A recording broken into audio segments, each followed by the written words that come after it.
Sanibonani, Dumelang, good evening. Very great pleasure and privilege indeed for me to be here in my capacity as the Dean of the Faculty of Art, Design and Architecture. My name is Federico Freschi, as Leora mentioned. And, you know, this is a very special moment for us. It's the first distinguished visiting professor that we've appointed in VIAD.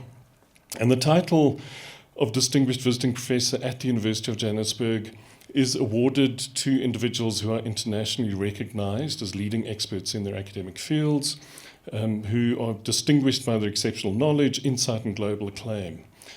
Such individuals enhance our reputation as a university and as a faculty with their reputation for scholarly excellence and global prominence. And I think, you know, Anthony certainly meets all those criteria abundantly. I just joked earlier sitting next to him on the stage there, which I wasn't expecting to do. I was expecting to be sitting in the audience with you. But it was wonderful. You know, I got to bask in his reflected glory. And glory it is. He's a very well-renowned writer, scholar, and curator with an impressive portfolio including 11 books and over 100 articles in African and African diasporic political and philosophical thought, intellectual history, and Caribbean art. He holds the Asa Mesa Professorship of Humanities and Africana Studies at Brown University, where he's also a professor in the Department of History of Art and Architecture and the inaugural director of the Ruth J. Simmons Center for the Study of Slavery and Justice, or the CSSJ. In addition to his role as a distinguished visiting professor here at UJ, he serves as a visiting professor of African and African diasporic thought at the Free University of Amsterdam and as a distinguished professor at the Africa Institute in Sharjah in the United Arab Emirates. Professor Bogues has received numerous accolades for his contributions to scholarship and research. His work spans multiple disciplines, including political theory, intellectual history, cultural studies, literary theory, art history, and philosophy. His expertise covers areas such as African and African diaspora political and philosophical thought, 20th century black radical thought, methodologies in political thought, literary and cultural theories, Haitian and Caribbean art history, and Caribbean intellectual history. Among his projects with VIAD is a long-term research initiative titled The Imagined Now, as Leora mentioned earlier, or What Happens When History is a Catastrophe. He's also the convener of the UNESCO project Mapping Global Anti-Black Racism. In 2023, he curated the art documentary This Life, Black Life in the Time of the Now, which premiered at Art Basel Miami, and directed the documentary series Caribbean Lives. His curatorial work includes exhibitions in the Caribbean, South Africa, and the United States. Professor Bogues is an associate editor of the Caribbean journal BIM, serves on the board of the Center for the Arts in Port-au-Prince in Haiti, and is a member of the editorial collective of Boundary 2. Additionally, he co-convenes and co-curates the Global Curatorial Project, a major exhibition on the global history of racial slavery and colonialism, in collaboration with the Smithsonian Institution's National Museum of African American History and Culture. He's also completing 2 visual documentaries titled Unfinished Conversations, which explore the oral and visual histories of racial slavery and European colonialism. Professor Bogues' extensive publications include Caliban's Freedom, the Early Political Thought of C.L.R. James in 1997, Black Heretics and Black Prophets, Radical Political Intellectuals, 2003, and Empire of Liberty, Power, Freedom and Desire in 2010. He edited From Revolution in the Tropics to Imagined Landscapes, The Art of Edouard de Valcarrier, and 2 volumes on Caribbean intellectual and literary history, After Man, Towards the Human, critical essays on Sylvia Wynter, and The George Lamming Reader, The Aesthetics of Decolonization. He also co-convenes the Rewriting the Global History of Political Thought research project at the University of Bologna, and co-edited a special issue of the Italian journal Filosofia Politica entitled Black Critique. Reflected throughout Professor Bogues' oeuvre is a long-term critical engagement with anti-colonial and post-colonial discourse, in which he has argued for a necessary rethinking of modernity as inseparable from the histories and social catastrophes of racial slavery, colonialism, and apartheid. Drawing on the political, philosophical, and cultural outworkings of the black radical tradition, from the Haitian Revolution to current debates around pedagogy and decolonialization in South Africa and elsewhere, is a critical preoccupation with the human, and that as a foundation to a necessary reconfiguring of freedom. Rather than the normative ideal of freedom outlined in Western political philosophy, is an understanding of freedom as practice, as rooted and rooted through a set of human experiences. These ideas and their relation to cultural practice and the work of the radical imagination are the subject of an already established and ongoing long-term partnership between the CSSJ and VIAD, entitled The Imagined New. Imagined New is an interdisciplinary platform for critical exchange and research around African and African diasporic art practices as they relate to questions of history, archive, and alternative imaginations of the radical black tradition. The project consists of 3 international workshops and associated publications. The first workshop, held at UJ in 2019, resulted in a 2023 edited volume featuring essays from the event and contributions from the invited authors, as Leora noted. This lecture this evening indeed aligns with the publication, focusing on Bogues' research into African and African diasporic art and radical black imagination. The second phase, Black Sonics, Heritage as Heresy, involved a 4-part digital program and an exhibition at the Fada Gallery in August 2022, exploring how blackness reimagines history and responds to the legacy of colonialism. The third phase, planned for 2025, is tentatively titled Confronting Violence and Catastrophe, War, Grief and Hope, and will imagine African and African diasporic thought and practices related to contemporary violence and catastrophe, aiming to transcend colonial frameworks. In this evening's lecture, Professor Anthony Bogues will examine how the radical imagination functions as both a cultural and political space in the works of Sylvia, Wynter and Frantz Fanon. Drawing from Fanon's Black Skin, White Masks and 2 essays by Wynter, We Know Where We Are, from the politics of black culture from Myal to Marley, and Jonkonnu in Jamaica, towards the interpretation of folk dance as a cultural process, Bogues highlights a critical gap in current scholarship, the role of imagination in radical anti-colonial thought and practice. Bogues argues that, especially in the age of neoliberalism, it is the black radical imagination that creates new possibilities for human existence. His lecture invites a reflection that not only critiques existing frameworks, but also inspires a dynamic rethinking of how the radical imagination can reshape our understanding of human life. So really it's an enormous pleasure and a privilege to be presenting Anthony Bogues as a distinguished visiting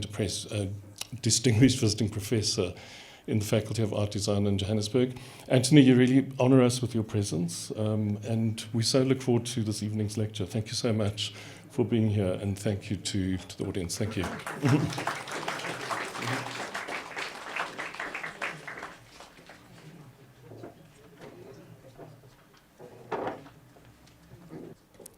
Hello, everyone. My name is Nondumiso Lwazim Simanga, and I am the research coordinator at VIAD Research Center. I run the program called Radical Others, and it's the program under which Professor Bogues is working with us. Today, we are invited to walking with Frantz Fanon and Sylvia Wynter. And so, as we prepare this space to be able to listen, to be able to walk with Professor Bogues, walking with Frantz Fanon and Sylvia Wynter, I've invited the beloved collective, some members from the collective, to bring us into this moment through a sonic experience.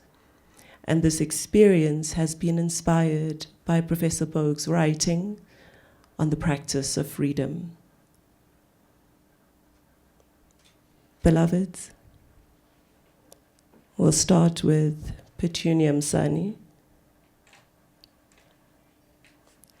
and Sbusiso Shozi.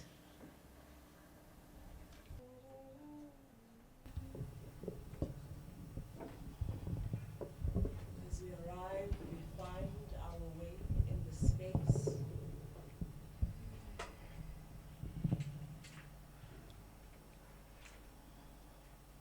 We're walking, we're not at a destination. We are searching, we are seeking ground.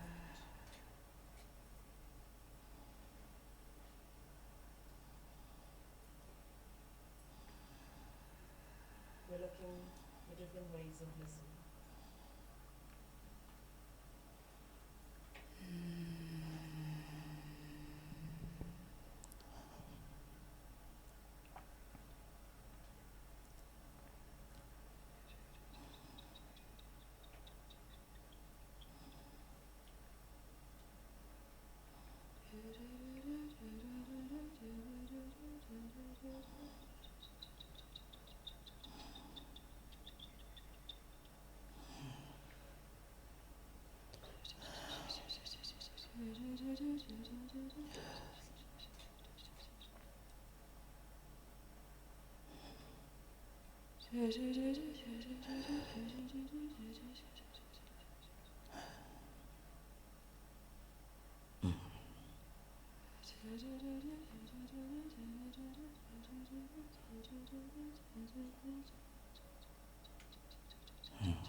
So con può si con si voglio che man si oh so ma che non vuole venire vuoi ne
We are blood.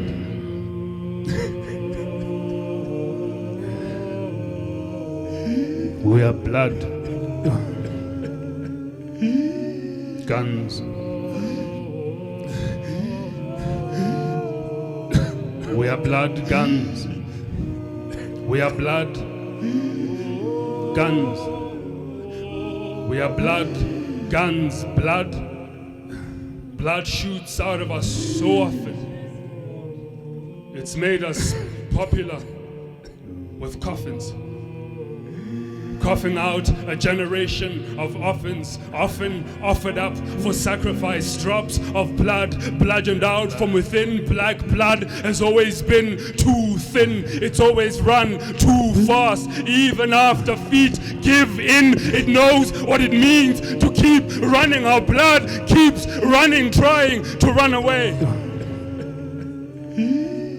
Trying to show them our pain.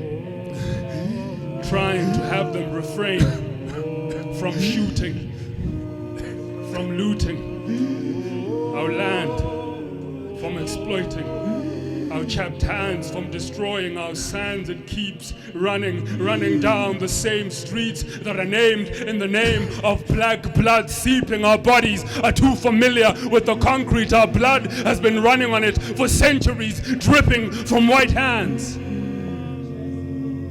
Today, even black hands have black blood on their palms. As we speak, we are blood, guns. Blood shoots out of us so often. We are blood, we are guns. We are blood, guns. We are our blood, it runs. Our blood, we are blood. There is nothing more familiar to the other. We are blood, guns. We are blood, hands, guns, blood. Blood keeps running down the same streets that are named in the name of black blood seeping. Our bodies are too familiar with the concrete. Our blood has been running on it for centuries, dripping from white hands. We are blood. Today, guns. Even black hands have black blood. We are blood.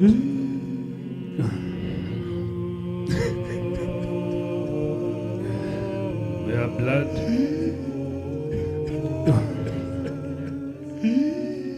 We are blood.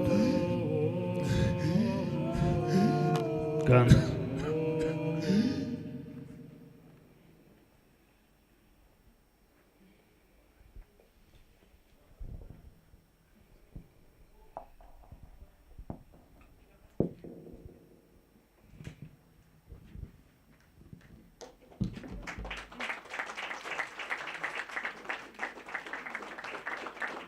Which really moved me. It's very difficult sometimes to watch other people, listen to other people, interpret your work.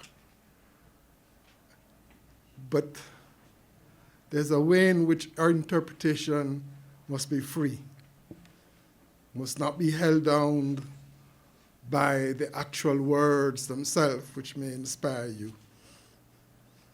And I felt that. And so I want to thank you very, very much again for that performance. Thank you very much.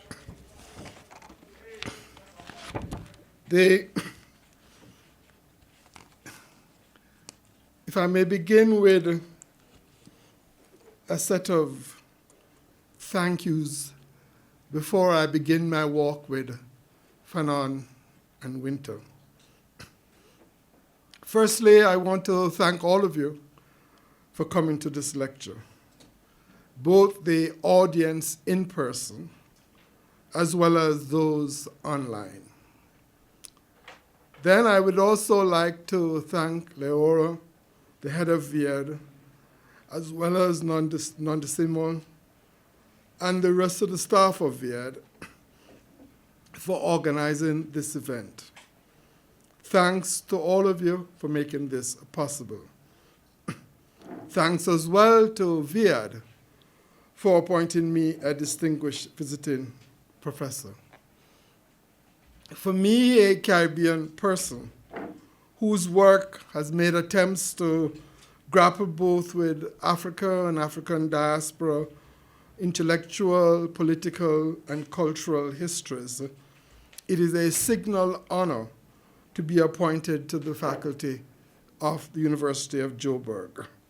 So I thank the university for this honor. I also want to thank James MacDonald, who's in the audience, who first suggested to me at a lunch a couple of years ago that I consider being a member of the VIAD faculty as a visiting professor. Thank you very much, James. I would also like to thank Amy Sudan, who I worked with in my first years as a visiting professor, primarily on the project of the Imagine New. And finally, if I can, I would like to thank the Executive Dean for such a generous introduction. So let me begin my walk with Fanon and Sylvia Wynter. I want to begin this walk by trying to think about Fanon and Wynter together, but also to think about them separately. I want to think about Fanon as a thinker and political activist and revolutionary, and Sylvia Wynter from the Caribbean as primarily a writer who operates within the radical anti-colonial tradition. Both these figures today are members of a cottage industry. That is, you can't walk into a bookstore or pick up a syllabus or enter into any serious conversations without having their names being dropped. Fanon from very earlier on in 1961, and Sylvia Wynter much later. It is always interesting to me, though, when thinking about Fanon, that Fanon, even though he has become a cottage industry, has been able to avoid a certain kind of institutionalization. That no matter what people attempt to do, and no matter what syllabuses he's on, and no matter what conferences we in the academy have about him, he avoids institutionalization. And that avoidance, I think, is rooted in his work as a revolutionary person, as a thinker, and as a writer of a certain kind of political literature. In other words, you can't reread The Wretched of the Earth without not thinking about that conclusion and thinking about that clarion call to leave Europe and realize that this is a man not for institutionalization. You can't read Wretched of the Earth and not think about the chapter in which he talks about the pitfalls of national consciousness and the ways in which the native elite social class actually has betrayed the struggles of ordinary people for national liberation without not thinking about Frantz Fanon as a man who escapes institutionalization. For Fanon, this betrayal resides in a native class, he says, and here I quote him, where they have spiritual pecuniary and are profoundly cosmopolitan, and that is how their mind is set. By this, I think Fanon means that this elite social group becomes locked into both a political, cultural, and historical set of imaginaries in which epistemic obedience to the colonial symbolic structures of the colonial remains. The colonial haunts and is haunting. And it is haunting because we have not yet moved from out of the colonial. And here I would remind us that apartheid was a part of the historical colonial structures, and that it was part of a certain kind of colonialism, because colonialism is not just one thing. Did not come as one homogeneous form, but there was always a certain kind of historical specificity to colonialism as it tries to pull the various societies into its fold. My walk and my talk here today is not, however, about to vindicate Fanon and his perspectives. Rather, I want to spend the time walking and talking with Fanon around this question of the radical imagination. I want to do this because anti-colonial thought does not spend time thinking about the radical imagination. But I also want to do this for another reason. And the reason is this. The dominant construction of our present world, created by what Stuart Hall, the black British Caribbean thinker, said with a neoliberalism revolution, is not just a revolution about market fundamentalism, but is a revolution in which technologies of power, technologies of rule, seek to capture the human imagination, seek to actually capture the desire. And here, when I'm speaking about desire, I am not talking about desire as a lack, but rather I'm talking about desire as productive, about a certain kind of creation of needs, which then feeds into a certain kind of imagination. And that within that feeding of desire and needs into this imagination, emerges certain kinds of technologies of rule. It is a certain kind of technologies of rule in which desire is manufactured, in which fantasies are created, and which, quite frankly, what is sought to happen by the elites of the world is the creation of a new global, new human species. This is a new human species that is being attempted to be created that will not sing songs of freedom, but rather will kneel at the altar of what Sylvia Wynter calls material redemption. To make my point more clearer, the work of neoliberalism does not just consist of anti-black racism and white supremacy, but the work of neoliberalism is also about created certain kinds and forms of human life. My argument is really a simple one, that the writings of Sylvia Wynter and the political writings and political practice of Fanon has actually opens up a space for the radical imagination to contest, to actually begin to reorganize the technologies of imperial rule today. We will all recall in this room and certainly online when Kwame Nkrumah in 1950s, at the moment of Ghanaian independence proclaimed, "Seek ye first," Kwame Nkrumah said, "the political kingdom."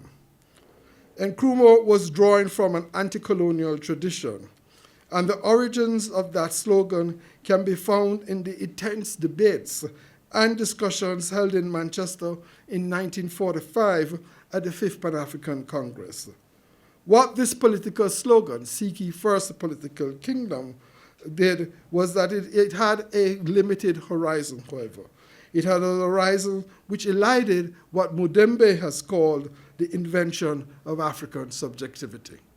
Because in the eyes of Mudembe, is that there are three important things to colonialism. Firstly, that colonialism was about the capture of political territory.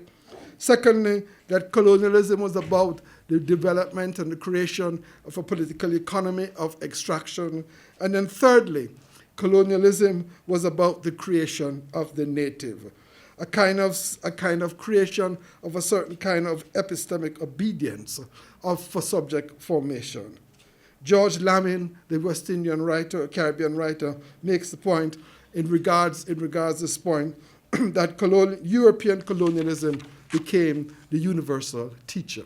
But the point I am making here is that one of the things we forget about colonialism as we focus on extraction and territorial acquisition and pacification and violence and so on, which are all parts of the technologies of rule of the colonial, is that we forget that at the heart of the colonial project was the creation of the native, was the actual creation of the subject. And that the creation of the subject meant not just overturning intellectual and cultural traditions, but actually reinserting and recreating new ones that would put the subject, particularly the black subject, in a particular place. One of the ways I like to think about it is this, and this may help you. Flying into London many years ago, I come from Jamaica, which is an island. I suddenly realized as I was coming into Heathrow that Britain was also an island. And it was much bigger than Jamaica. And I remember turning to my wife at the time and saying to her, I did not know this was an island. And I did not know it was an island, even though it was taught to be in geography in sixth form and so on, because I had also in my mind what Britain was supposed to be.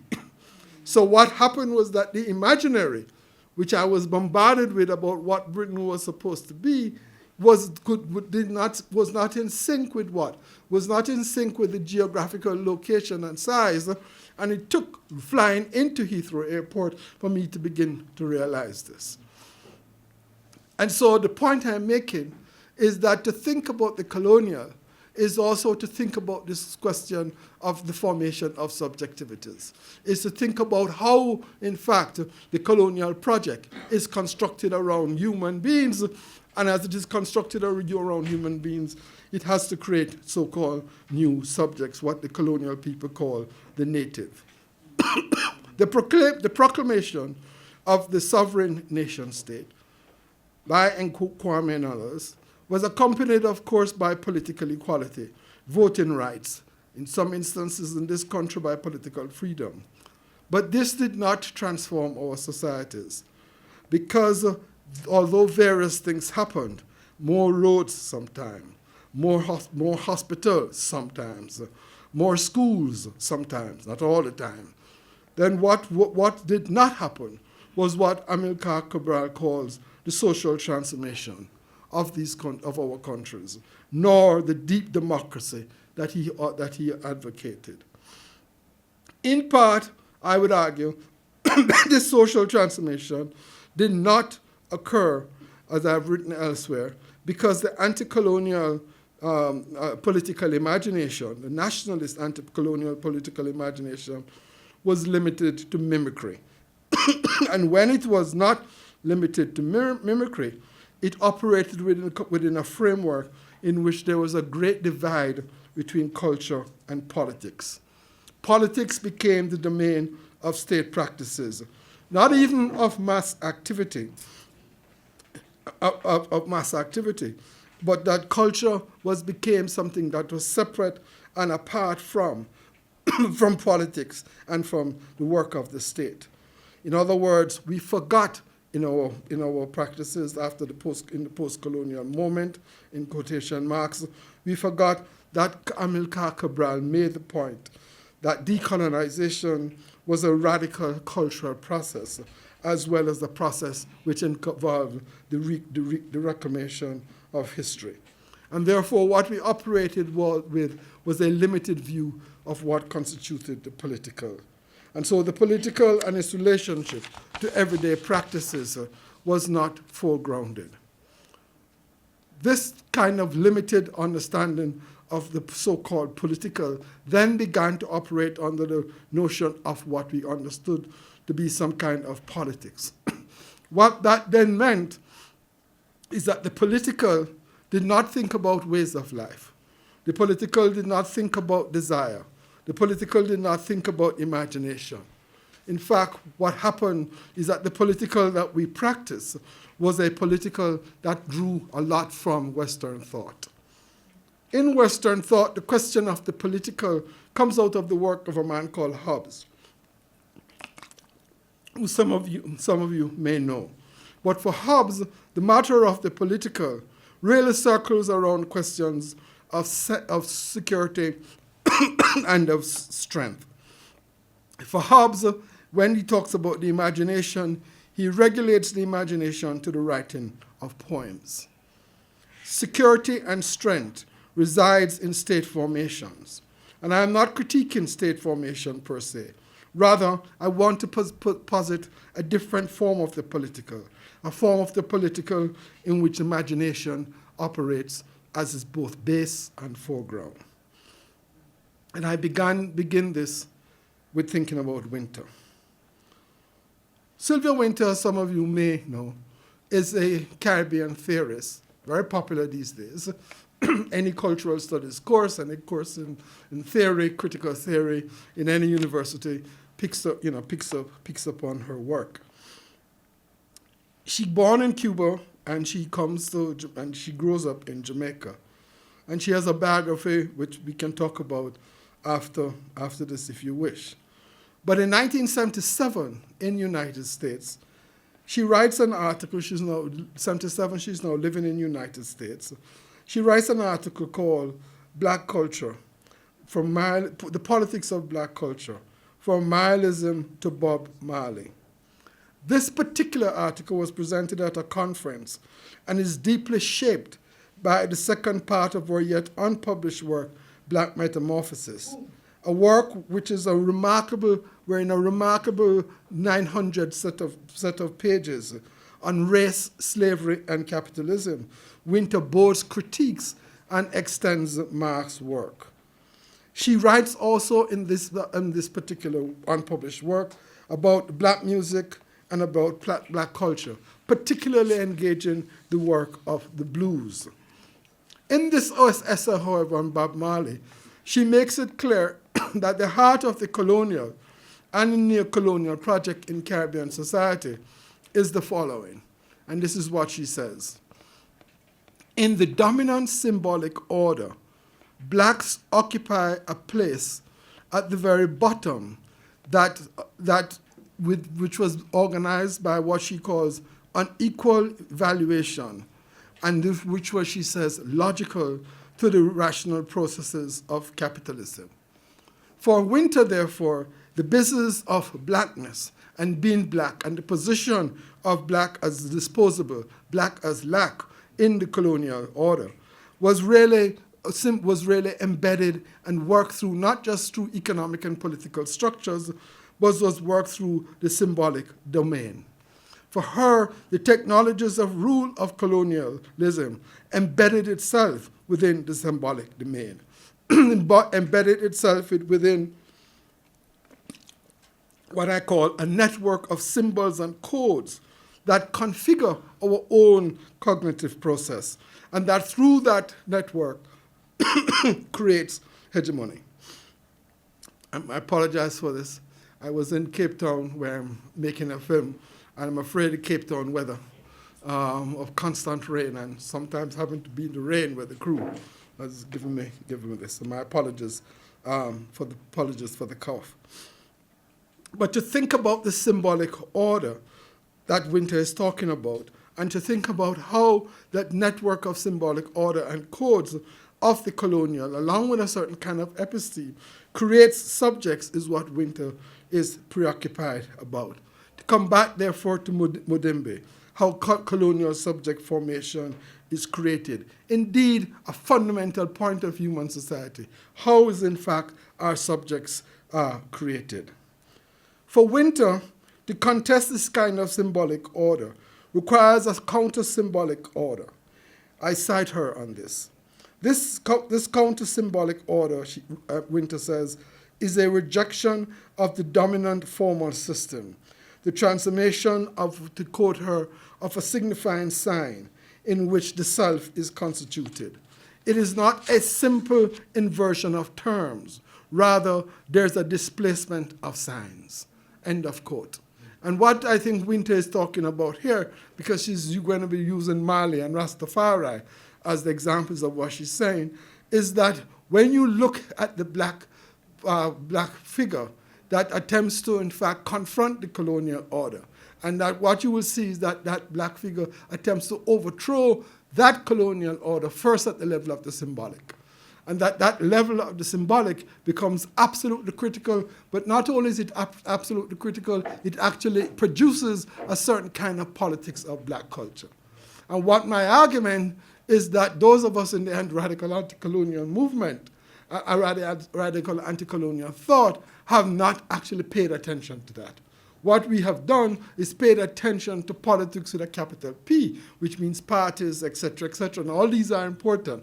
But what we have forgotten is to pay attention to the ways in which the actual counter-symbolic order is created in art, in music, in performances, and that is it's in these moments of the counter-symbolic order that not only can you find freedom, but you can find something new, that you can find a set of directions in which we need to think about how far, what directions we take our society.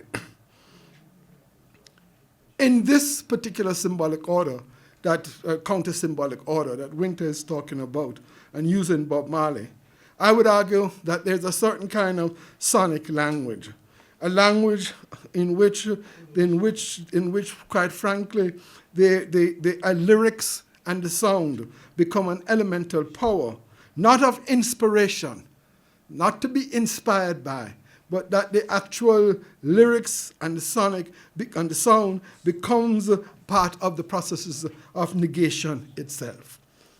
So let me quote Bob Marley on this, since she's talking about Marley. We refuse, Marley says in Babylon System, to be what you want us to be. We are what we are, and that's the way it's going to be. That's a declaration not just of self, but of a different self, that of a different subjectivity, of a different way to think about society and to think about who and what we are. And I am reminded of this, if I could possibly have your indulgence for 1 minute, in going back to Cape Town, where, as I said, I'm working on this documentary. Part of this documentary, or 3/4 of it, is trying to tell the stories of the 2012 farm workers' strike, something that is not told and spoken about.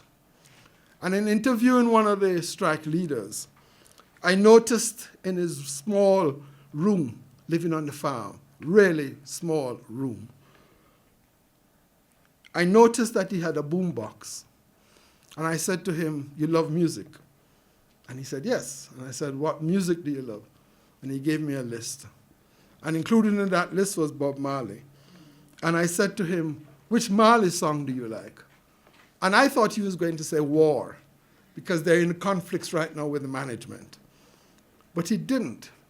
He said, the song I really like is Get Up, Stand Up. Stand up for your rights. That is not about an inspiration. That is about a certain call for a different kind of politics, for ordinary people on those farms to get up and stand up for their rights, to do something that is actually different. And so in thinking about these kind of things, I'm thinking about, therefore, the culture in which music and art and performance are important of black people. What I want to do is to move us from our understanding of these things as inspirational, to begin to think of them in their own terms as actually political objects, political activity itself. Because what they do is that they raise fundamental issues of consciousness. They raise fundamental issues of the self in opposition to whatever the dominant forces are. For Wynter, this kind of counter-symbolic order produces what she calls a radical will, a kind of radicality of desire, in her words, which refuses all limits. At the core of this radicality of desire is what she calls the counter-invention of the self, which is, in her argument, that is the counter-invention of the self, is the heart and the central strategy in her argument of a politics of radical black culture. So I think you see where I'm going, where I'm walking.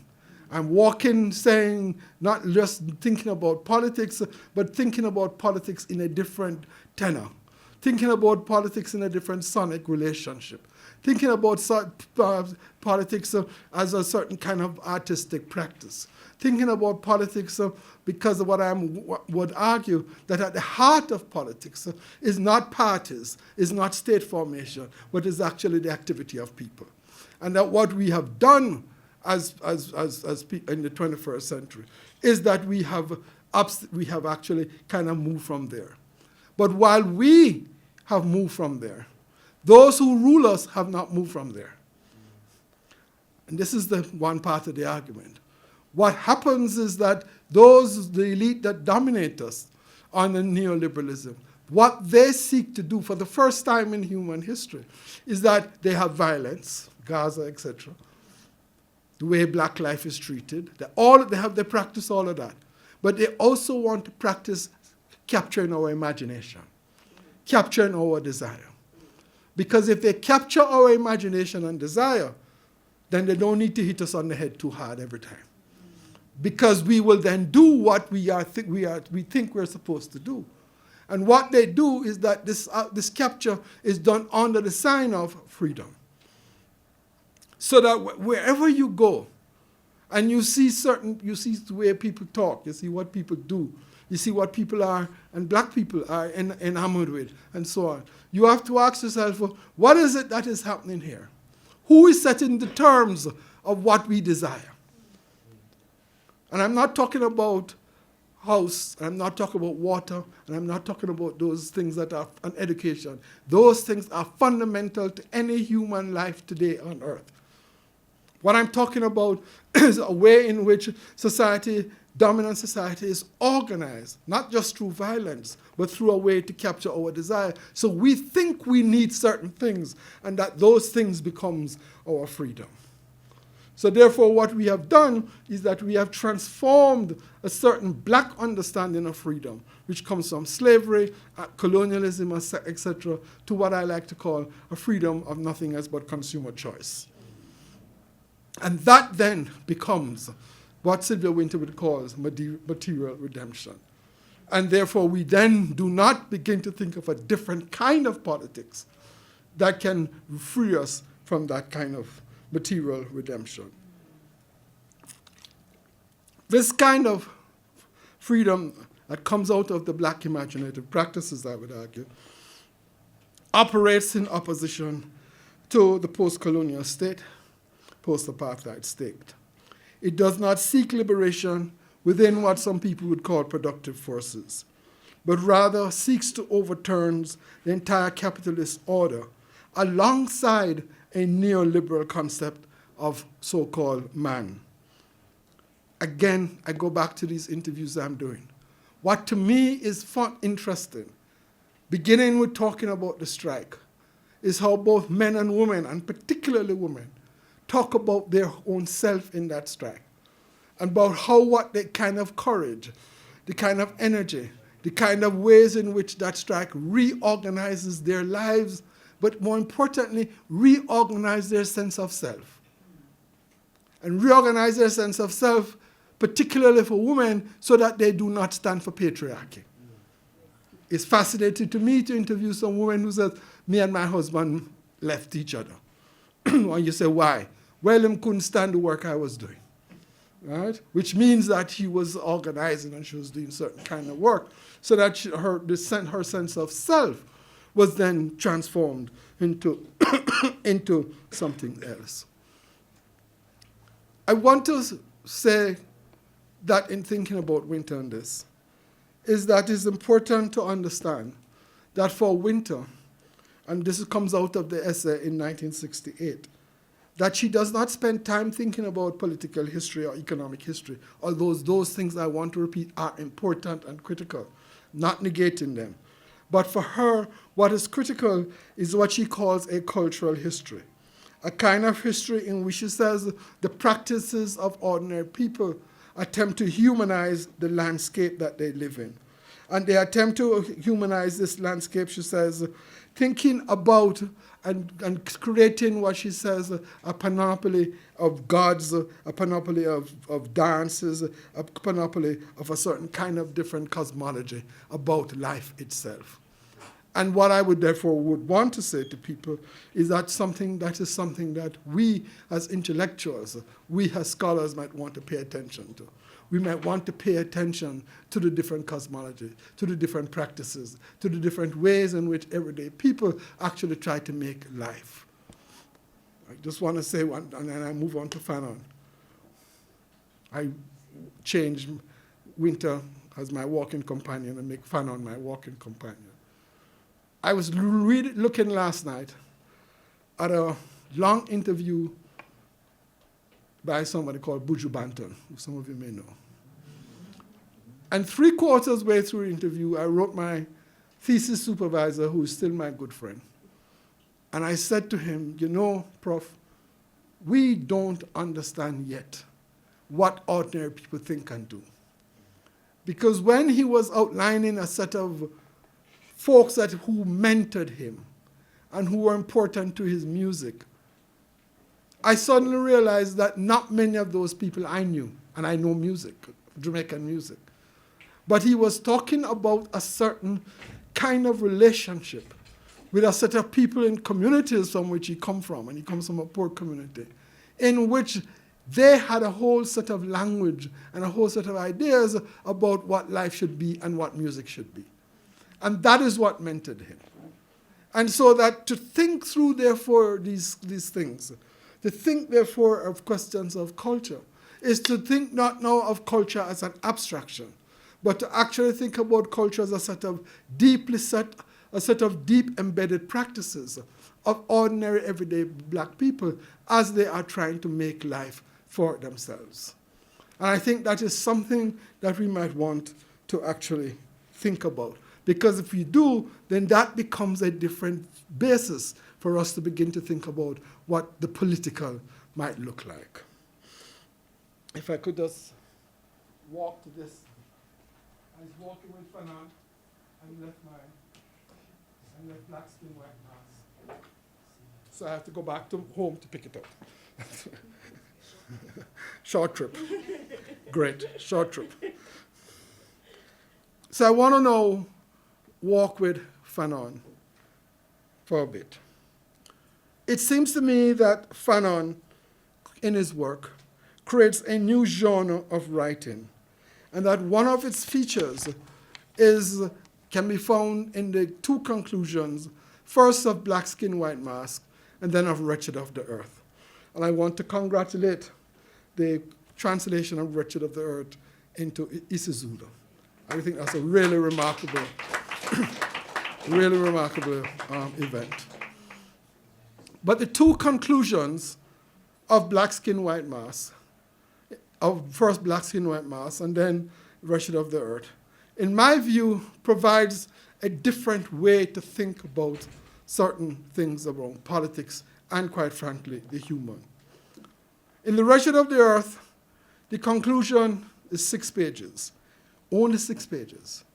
But it's the most extraordinary 6 pages of political writing of the 20th century. Black Skin, White Mask, on the other hand, has something called a section called by way of conclusion. It is 9 published pages in English, but it is 9 published pages of poetry and prose, not just prose, but poetry and prose taken together about the human. It draws, its writing style and genre draws a lot from the work of Aimé Césaire, the other Martinican thinker who wrote the poem Return to My Native Land, and his a remarkable book, Discourse of Colonialism. If in Wretched of the Earth there is a call to leave Europe alone, then in Black Skin, White Mask, in this series of prose and poetry statements, it is about what is the human. And how does it begin? Black Skin, White Mask, the conclusion. By way of conclusion, as Fanon says.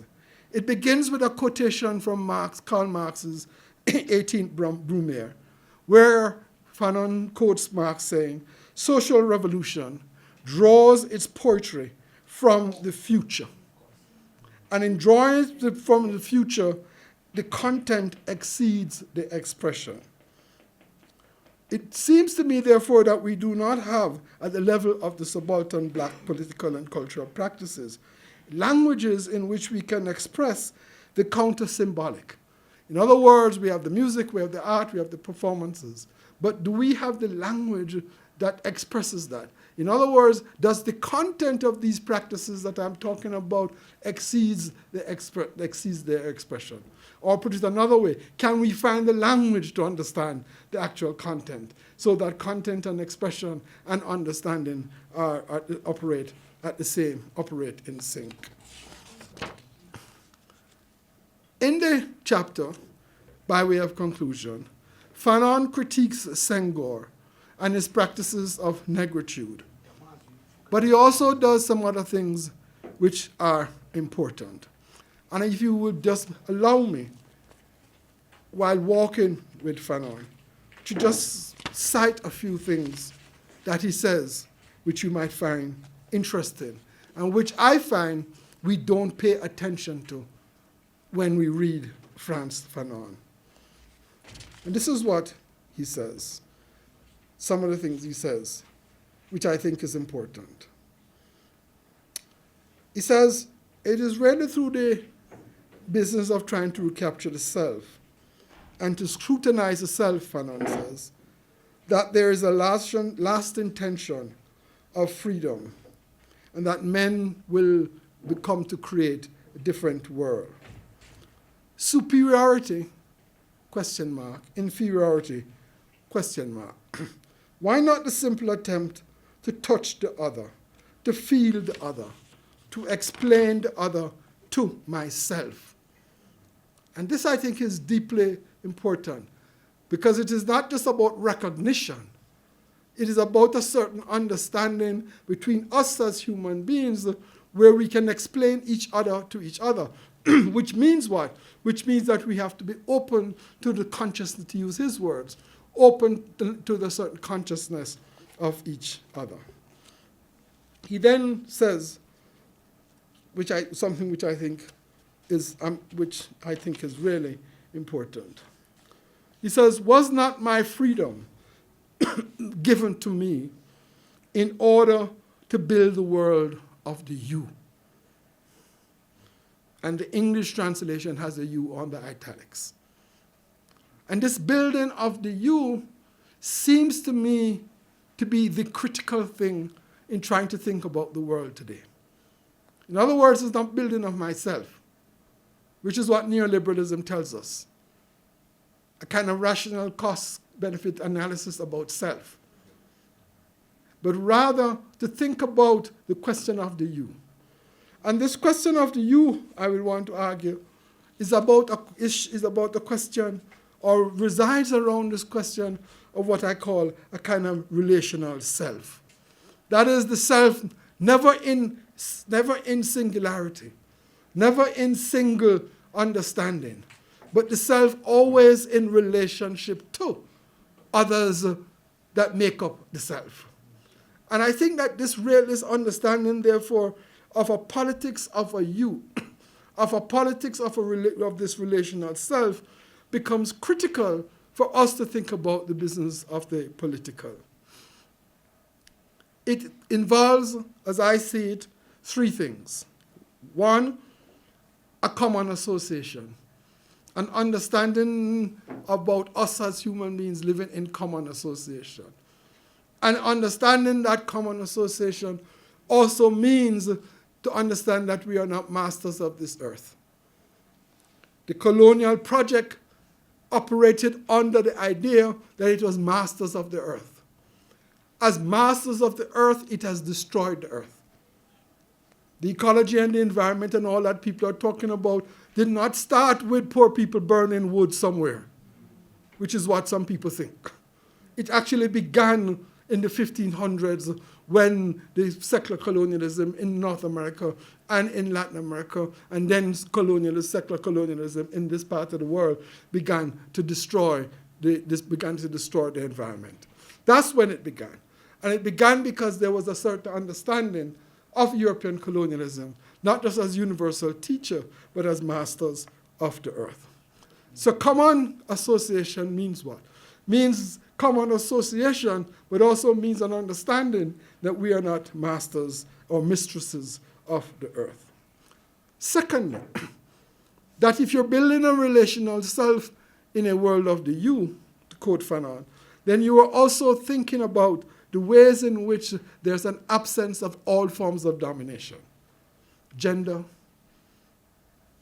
sexual, all other forms of domination and exploitation must be absent.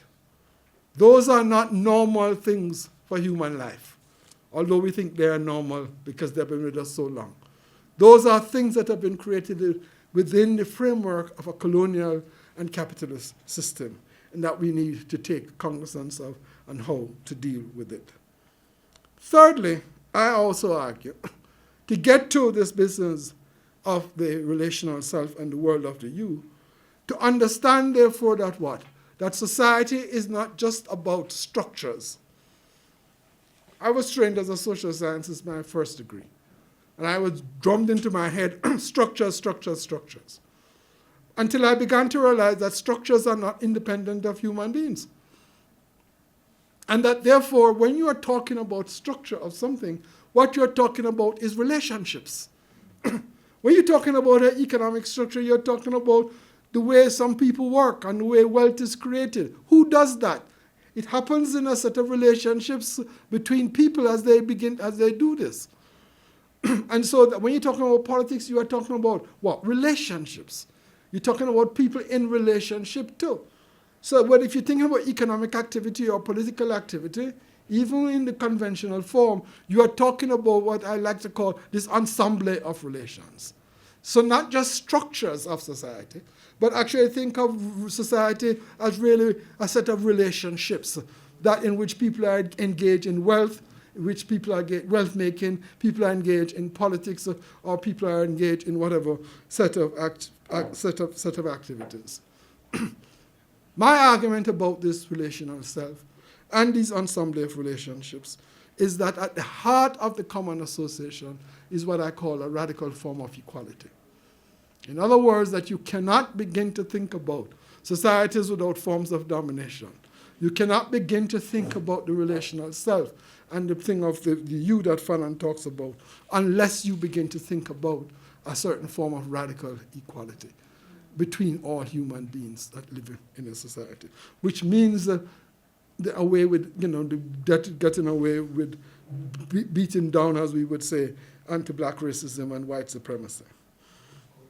In other words, the business or the creation, or the construction rather, of a relational self requires, in my view, the counter-symbolic science of a Wynter. It is, in my view, to understand that there is a call for the human species to break the epistemic chains of neoliberalism. It is a call for a revolution in language, practice, and in thought. It is a call to defeat neoliberalism, not just to understand it as an economic struggle against economic exploitation, but, again to quote Marley, to refuse to be what they want us to be. That is the call of the radical black imagination that we have ignored. The idea of refusal, of refusing to be what they want us to be. That is the call in which I would argue that is a call that is necessary for the world, not just for us as black people. It's actually necessary for us, for the entire world, to produce a different kind of planet in which we live in. That call, to repeat, is a call that is rooted in the radical anti-colonial tradition. When I walk with Fanon and Wynter, that's what I understand. Thank you very much. Thank you.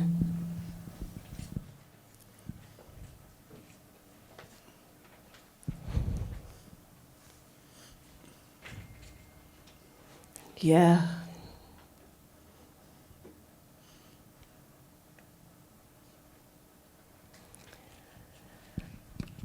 Professor Bogues, I want to thank you for, and I'm going to say inspiring me, but I'm going to tell you what it means for me. Sorry. It means giving me a reminder of how much capacity there is for breath in this body.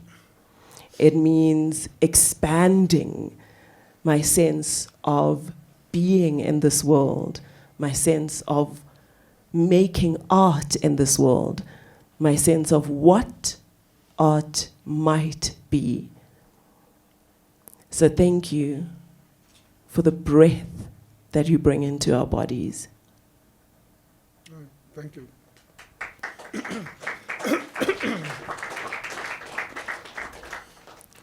And I'd like to say thank you to everyone here for answering the call to listen differently.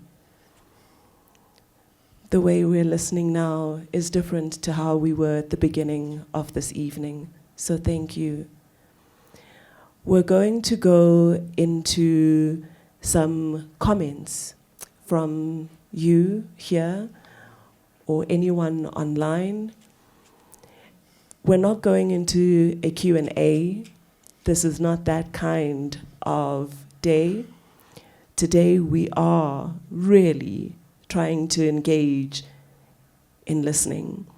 And so if you have a comment that you would like to make, if you have a question that you would like to ask that is an open question, a question that can be answered generatively, please raise your hand and the mic will come to you and you can share this question, this statement, this feeling, this comment. I see a hand at the back. Thank you for starting us off. Sinead will cover the back area, and anyone here who would like to make a comment, I will bring the mic to you. Thank you, Ruth. Can you please share your name with us before you make your comment? My name is Mkhululi. Ungakhuluma? Mkhululi. Mkhululis? Mkhululi, that's my name. Mkhululi. Thank you, Mkhululi. I think, I'm not sure if I have a comment or it's a question for Professor Bogues. I want Professor Bogues to synthesize two things, right? Because he's been referring to the depth of the earth, not the wretched of the earth, the damned of the earth. He's been referring to Fanon's insistence on moving away from Europe. But in Black Skin, White Mass, Fanon says there's only one destination for the black man, and that's whiteness. So it would be lovely for Professor Bogues to synthesize the two. Our destination is black men, which is whiteness, and the damned of the earth, where he says we must move away from Europe. I just want Professor Bogues to synthesize between the two. Thank So you. It will be lovely. Thank you. Yabongam Kululi for that gentle opening. Yes, of that question. Thanks. We'll go to the next person and then we'll come to your questions. There's another hand here. Sinead, there was a hand, Ruth. Hi. I'd like to thank Professor Bogues for talking with Fanon and Sylvia Wynter alongside each other through a practice of walking for the following reason. When Sylvia Wynter first became a buzzword and was in all the discussion groups and such like, with good reason, a comment was often, well, what's she doing that Fanon is not? And yes, that's rather cynical, but such is academia. And I think you've qualified that for me in a new way, because that's something I had to think for myself. And the thing I took away the most was, what if we thought about the human as species without erasing it? Which is what a lot of eco-critical, what a lot of Anthropocene work, what a lot of planetary work does, is de-erase. So I have been a very good girl and made a comment, and I'm going to stop talking now. And these boundaries are not hard walls. So let's go to the gentle question, yes, that Mkhululi asked. Yeah, thank you very much for that question. I think what Fanon says when he says that the only destination for black men is whiteness, he is saying in 1952, 53, when this is written, that that there is no path. That in fact the way in which subject formation, I'm going to be using that language, is constructed is that you can only be constructed as you can only, if you're going to change yourself, you can only change yourself to be a white. And even that is not possible. All right? So if I read it as a kind of ironic comment, all right? A comment in which he's critiquing the way in which whiteness operates and as a dominant symbolic order, and saying that the only way you then, you see quote unquote a Negro, right? And the only way a Negro can become something is if he's white.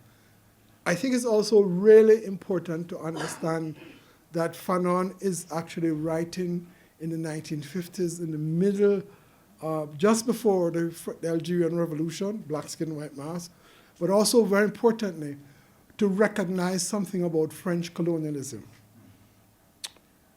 All colonial projects have many drives in them. The way I like to put it is that the British have a drive of tutelage. Right? We will train you to be whatever, whatever. So you get indirect rule and so on and so forth in Nigeria, and you get certain ways in which it is practiced in South Africa. There's a formation of the Bantu stance and so on. All of that comes out of a certain understanding of so-called indirect rule, of tutelage. The French, however, have a different view. For the French, the colonial project is assimilation. All right? The way I like to put it is that the French don't understand why don't you want to be French. All right? We're the best civilization of the world has ever seen. What is your problem? Right? Which is why the two bitterest anti-colonial struggles of the 20th century were actually Algeria and Vietnam. Vietnam against the French before the Americans intervened, and the Algerian struggle, which you all know about. And prior to that, the Haitian Revolution, right? Because at the heart of French colonialism is assimilation. So I think when I read that statement, way I read it is Fanon's critique of saying that's what you all want us to be, right? You just want to, the only thing we can be is whiteness, because you want us to assimilate, right, into French civilization. And I think that one of the things to think about black skin, white mask, with the exception of the conclusion, and this to me is really remarkable. And I only really began to understand it when I was rereading it for this lecture, and then rereading Wretched of the Earth, and then going back over the conclusion and beginning to understand, but hold on. I've taught these two texts for many years, and I've never thought about the two conclusions in a certain way, right? Divided by 10, but almost by 10 years apart. And so that's what I think that means. And so it's not, if I'm right in that, then the business in the Wretched of the Earth of calling for Europe, for us to leave Europe, is, follows on naturally. If I may, if I'm allowed, because I was running out of time. One of the most important things, I think, in Black Skin, White Mask, is a sentence in which Fanon says, we have to bring invention into existence. That sentence to me is extraordinary, because what he is saying to us is that we have to think about the question of the imagination in life, in human life. Invention into existence. And the next sentence right after that is what? In my life, I am always creating and recreating myself. So that this business, therefore, of the self, which he's very preoccupied with in this, but it's a self in relationship to the you, is a self that is always creating, which means what? The point you make. There's a certain breadth to us, both breadth intake as much as capaciousness to us, which means that when you think about our possibilities, and the way Stuart Hall put it, quite frankly, is much more simply, is that while there's history, while there's life, there's history. Simple. In other words, once human life exists on this planet, if they don't stuff it out, then there's history. What does that mean? That means that there is a possibility of us creating and recreating ourselves into something different. That's what the elite understand. They understand that and therefore want to make sure that when they create subjects which our preoccupation is what shoes and what's toothpaste and whatever, and what cars, etc., we have, rather than to thinking about a question of what human life is and what the possibilities are. My second, quickly to answer the second thing. Yes, I think Wynter does a lot more than what Fanon does. I think Wynter stands on Fanon's shoulders, right? And we can go into that. But she stands on his shoulders. She stands on his shoulders, on Césaire's shoulders, on Senghor's shoulders, on Jean Puismar's shoulders, the Haitian intellectual. Those are the shoulders that she stands upon, okay? In trying to think about what she calls this black politics of culture. Thank you. I quite like the image of her walking with them for myself. There was a hand here. Is there a comment online? Thank you. So we'll come to you, and then we'll come to some comments online.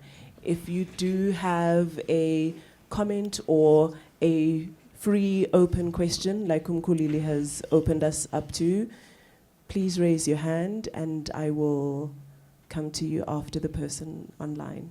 Thank you. All right, let's go. Thank you, Dr. Liso, and thank you, Prof, for the presentation. My comment will come with an admission. So my scholarship was founded in an applied arts perspective, applied drama and theatre, which has the levels of intersectionality, but obviously not to the level of depth and inquiry as dedicated social scientists would have. And so very recently, within the last couple of weeks, I managed to get hold of Professor Achille Mbembe's latest text on the post-colony. Yeah. And so I'm only a few pages in. It's a new room that I've walked into on the reference to walking. And so I'm brand new in the space at this level of nuance, and I'm just really celebrating that immediate resonance that I'm picking up in. And I think why, without knowing, but with feeling and trusting, the space that I come through in the foundation of my scholarship being inherently artistic, performative-based, aesthetic-rich, and aesthetic conscious, is creating a really interesting avenue into this current critique, scholarship, and statement in social sciences. And so I guess it's a comment just to celebrate and acknowledge that. And I think in the nuancing, just even now, the simple nuancing of the distinction of the colonial sort of strategies is part of stuff that in the field I'm associated to has expression in performative components without nuance, as you had said. That the artistic expression, the aesthetic expression sometimes doesn't have the sort of complementary language to then speak it further. And so I'm just wanting to appreciate and give thanks for that grounding and locating, and really sitting in the depth of this new room that I'm in. Thank you. Okay, thank you. Thank you. And Dino, we'll come to the comments online. How many do we have online? 1. Thank you. Thank you. So this comment is from Busisiwe, and she says, I would like to ask Prof Bogues if he could walk me through Wynter's characterization of South Africa as breadwinner politics. Of what, sorry? Breadwinner politics. In D. Scott's text, Reenchanting Humanism, she articulates South Africa through this conceptual frame. Let's stay with that question, Prof. And then I will open for 2 final comments. So we have one here and one there. Shall we go to the next? Great, let's go. She had her hand up for a long time. No, you. Yes, yes. Oh, she's me. Oh, hi. Sanbonani, everyone. I hope you're well. Mine is just a simple question. As I'm still stuck on the first word of reimagining. And I'm just asking myself, who has the authority to reimagine? And like the re part, it's a bit, because like you are redoing it. Have you ever cleaned a house? And then somebody must come, okay, there's a specific cleaning of house I'm thinking of. So there's this style in Makai where a new bride will come and clean the house, isn't it? She's showing you, I'm going to take care of your son, yeah, he's going to live a nice life with me. And then what will one of the older women, maybe the auntie or the granny, do? They'll come and they'll re-clean where the wife had just cleaned, right? So now, how? She's thinking, what do you mean I woke up early, I cleaned this house, and then you're going to come and re-clean what I cleaned? So did I not clean and all of that?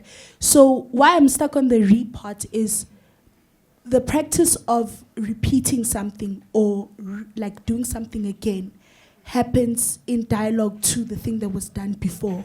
So in the reimagining, is it critiquing what was imagined? And why I'm asking the question of who has the authority to reimagine, like, does that not put us, like, that's a lot of responsibility and power. What if now we're going to be naughty and then we're going to do the same thing? Like, we've been naughty, Dr. B. So now, what if we then become, you see the classical thing of when the oppressed become the oppressors, you understand? Because there's a lot of power that comes with the reimagining, because that's the first realm of existence, which is in the intuitive space. So now, if we're going to have that level of power, who gives that, who authorizes that level of power? Thank you. Thank you. So we have our last comment was from there. Yes, you desperately, all right, we'll come to you now. That means, Professor Bogues, we've got a very short time for you to speak. Thank you. Thank you. Your name as well as welcome. Okay. Thank you, Asundu. I'm Dinchitile Mashile. Thank you, Professor, for sharing your walk with us. I've been haunted on my walk in my journey with a quote that I heard on a series years ago, which said, "Satisfaction is the death of desire." And satisfaction is the death of desire. A character called Hank Moody. And so I'm now also in the mood to celebrate, like you, Hamish, because what you were speaking about when you referred to desire as productive as opposed to a lack really gives me a breath of fresh air, and it allows me to think about desire differently and to think about desire as an eternal thing. Which then taps into my imagination because it can be what I need it to be. And so thank you for that. We have one last very passionate person. Thank you for your energy. Yeah. Okay. Thank you, sir, for your speech. It was very motivating and inspiring. And then I'm grateful for the fact that you talked about God is in control of everything that is happening in the world. So like, I have no question actually. I wanted to compliment Mr. Bogues for his speech. I have learned a lot. I'm an economics and economics student here at UJ. I'm studying towards becoming an economist and data scientist. So I've learned a lot. Siyabonga Bhuti. What is your name? Bhuti Hlongwane. Bhuti Hlongwane. Yeah. Siyabonga. Yeah, so I'm inspired actually. Thank you very much. Thank you so much. And that's our closing comment. Prof, you have 5 minutes to respond. I will try and take less than that because it's almost 7:30. Let me just say to your really good question, you might want to think of forms of knowledge as not in separate boxes. Right? There's something called the humanistic social sciences, but there's also something called humanities, which people like myself practice, quite frankly. And I put that in quotation marks because it's the kind of decolonial humanities, if there's such a, But I would also want to say to you that you might want to think about, and this is one of the points I've been trying to make, that the question of artistic practices are not separate from politics. That there's a certain aesthetics to politics itself. And what happens is that because we have reduced the political to political parties, state work, and so on, we don't pay attention to that. And in not paying attention to that, we actually miss a lot of the creative energies and a lot of the ways in which ordinary people, everyday people, can make a set of contributions to society or even understand what they are thinking, right, at a certain point in time. So I would just want to say that there's a relationship between aesthetics and politics because there's a relationship between the imagination and politics. What we have is limited imagination today, right, about possibilities because we are trapped in a certain neocolonial and neoliberal and a certain kind of a framework that says there's no other way of life, all right? But there are other ways of life if we refuse to be what you want us to be. Okay, so I would just say that. Thank you, Prof. I just want to remind us of the person online whose name was Busisiwe. The question about Wynter and South African politics. That requires a very long answer, right? And I'm in short things, in a short period. Two things I think about Wynter and South Africa itself, right? Well, really three things, right? This is why I say it gets long. Is that one of Wynter's most important poems is actually a poem on the Sharpeville Massacre, which is a remarkable poem that she wrote while she was living in London. Secondly, one of the most important ways in which South Africa is important to Wynter's thinking is the actual drawings of the indigenous people in the Western Cape. In other words, where she uses those drawings on the caves to begin to think about us as human beings. And her argument is that those drawings become a narrative form. And therefore she draws from that. She says if they are the first humans, and all archaeology, etc., points to that. If they are the first human, then those drawings make us as human beings what? Narrative beings. Beings that do what? Tell stories. That telling of the story is what makes us human. Right? And I think that becomes really, that is an important element in which South Africa and the history of South Africa informs what it is that she is thinking.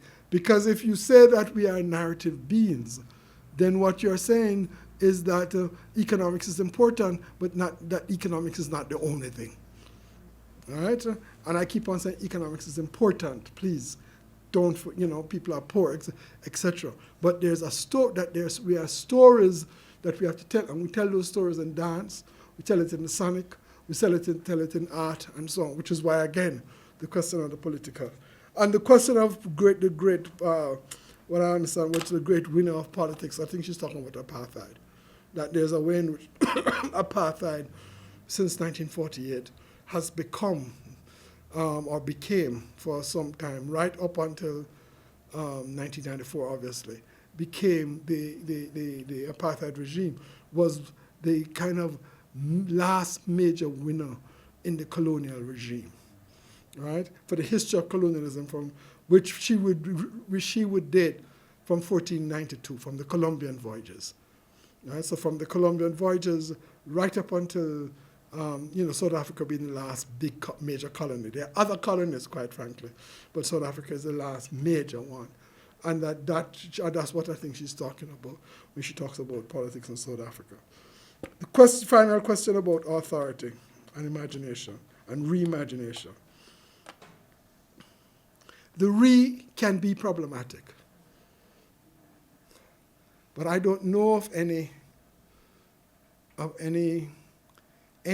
of trying to think through difficult things that is not problematic. There's no kind of smooth, and there's no master key, in my view, to a whole host of things. So when I say what I'm talking about is a critique of what is already there. In other words, a critique of the imaginary. Okay? So the reimagination, in my view, or reimagine means critiquing what is there, which means what? You are in dialogue with what is there. But being in dialogue does not mean you will not get rid of it. You don't get rid of something by ignoring it. You get rid of something by in dialogue with it and then overthrow it. And so to be reimagined new, and this is why the new is part of the reimagining, is to reimagine, but to reimagine something new, to reimagine something different. Right? That's how I understand it. But the I understand is it can be problematic, right? Because it's a kind of repetition. But it doesn't. But there's an artist who I work with, Edward Duval Carrier, and he did some artwork, and he kept on repeating the same things. And I said to him, Edward, in your studio, Edward, this is a lot of repetition. He says, look again. You have good eyes. Look again. And he was not repeating. He was actually creating new. But what looked like repetition in terms of colors and so on was that by the time he layered it on, was that he has actually created something new. And so I began to write about repetition actually meaning not repeating, but actually perhaps meaning the creation of something else. Thank you. All right, so thank you all very, very much for this. Eh?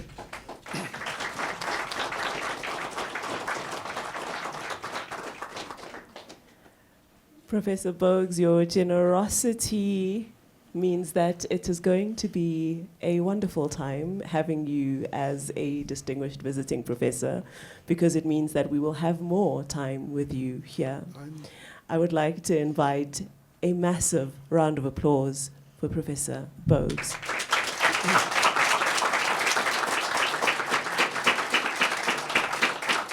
Thank you all very much. And I would say to you, I just want to say to you, what I said to the executive dean and somebody else, and what I've said to people like James and so on, and Gabriel. South Africa is my second home. I'm a Jamaican, but South Africa is my second home. So thank you all very much. Can you get this slide, please? Thank you. Everyone, that brings us to the end of our evening today. And we are now going to just honor all the people who have helped us get to this moment and have this really quite wonderful evening. I would love to very strongly say thank you to the VIAD team. You all know how hard you work. And I would like to specially say thank you to our interns who volunteer their time. Thank you to the library staff here, especially Theodora and Balesa, the technical people who have been running around like crazy to help us do the things we're trying to do in new and different ways. To the security team, the caterers, and the technical crew, very, very, very much a hearty thank you. And to the fodder staff who are here tonight, it's lovely to see you. The Dean, your presence is honored. To our special guests online, especially Professor Njabulondebele. Thank you so much for being with us online from Cape Town, and to everyone here. And a special thank you from me to Dr. Barbara Masigela, who joined us at the last minute. Very, very much appreciate your presence here today. And to my beloved collective. And lastly, again, thank you, Professor Anthony Bogues. Have a wonderful travel home.